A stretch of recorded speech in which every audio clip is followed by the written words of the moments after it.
Hello বন্ধুরা, আমার ছাদ বাগান কৃষি খামার চ্যানেলে আপনাদের স্বাগত।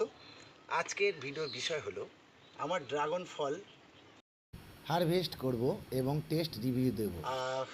গাছের ফুল আছে, কীভাবে কী পরিচর্যা করেছিলাম যার জন্য আমার ছাদেতে আজ ড্রাগন ফল পেয়ে গেছে, আর ড্রাগন ফলটা কেমন স্বাদ হয়েছে সেসবগুলো আজকের আমি আপনাদের সামনে খুলে বলবো। তো প্রথমে আমরা করব কি, ড্রাগন ফল, পাকা ড্রাগন ফলটা আমরা গাছ থেকে আলাদা করব। দেখতেই পাচ্ছেন অনেক উপরে একটা ফল হয়েছে এবং একদম গাছের গোড়ায় একটা ফল পেকেছে। তো আজকে আমি ফলগুলো তুলব এবং টেস্ট একটা রিভিউ দেব যে কেমন টেস্ট হলো। এবং আমার এই গাছে দেখতে পাচ্ছেন একদিকে ফল এবং একদিকে ফুল। তো কিভাবে কি করেছিলাম যার জন্য এই ফুল ফলগুলো এসছে সেটা আপনাদের বলবো। আমরা প্রথমে গাছ থেকে ড্রাগন ফলটা আলাদা করে নেব। এই একটা ড্রাগন ফল পেকে গিয়েছে, বেশি দিন হয়ে গিয়েছে। আর একটা ফল দেখুন, এবার পেঁচ দিলেও পেরে নেওয়া যায়, কিন্তু অনেক ক্ষেত্রে নষ্ট হয়। দেখতে পাচ্ছেন দুটো পাকা ফল। এখন আমাদের ফল টেস্টের সময়।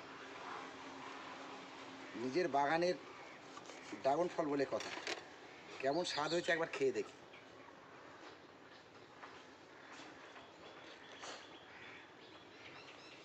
দেখতে পাচ্ছেন কলার মতো খোলাটা ছড়িয়ে না, মারাত্মক স্বাদ, খুব সুন্দর। ক্যামেরাম্যান এটা খাও। এটা ক্যামেরাম্যানের জন্য। খা খা খা। কেমন স্বাদ, কেমন স্বাদ বলবি তো? ভালো রে, হেভি স্বাদ, সেই স্বাদ।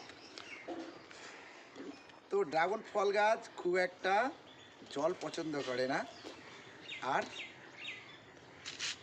ড্রাগন ফল এমনিতেই হয়, কোনো পরিচর্যা লাগে না। তারপরেও যদি পরিচর্যা করতে চান,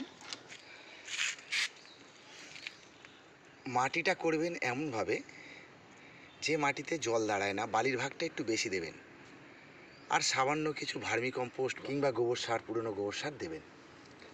আর এই জুন মাসের দিকে গাছে প্রচুর পরিমাণ ফুল আসে, দেখতেই পাচ্ছেন। জুন জুলাইতে প্রচুর ফুল আসে। এই সময় একটু গাছের গোড়ায় পটাশ ব্যবহার করবেন, মিউরেট অফ পটাশ বা সাদা পটাশ, যেটা এসওপিতে দেওয়াই ভালো। মিউরেট অফ পটাশ যদি দেন তাহলে মাটিতে একটু লবণাক্ত ভাব এসে যায়। সেই কারণে আপনারা করবেন কি, এসওপিটা দেবেন অল্প পরিমাণ। আর গাছে নিয়মিত ফাঙ্গাস অ্যাটাক করে, যেমন দেখতেই পাচ্ছেন এই পচে গেছে জায়গাটা। তো ফাঙ্গিসাইড মাঝে মধ্যে স্প্রে করবেন। আর এই সময় একটা সুষম খাবার দিতে পারেন, যেমন 10-26-26 অল্প পরিমাণ। এই ক্রেটটার জন্য 1 থেকে 1.5 চামচ, চা চামচের 1 থেকে 1.5 চামচ, এর বেশি কিছু না। গাছ কোনো রকম বেশি পরিচর্যা পছন্দ করে না। এই ছিল আমার একটা ছোট্ট ভিডিও। তো আপনারা ড্রাগন গাছ ছাদে করতেই পারেন, খুব সুন্দর ফল হয়। বিনা পরিচর্যাতে আপনারা ফল পেয়ে যাবেন। ধন্যবাদ।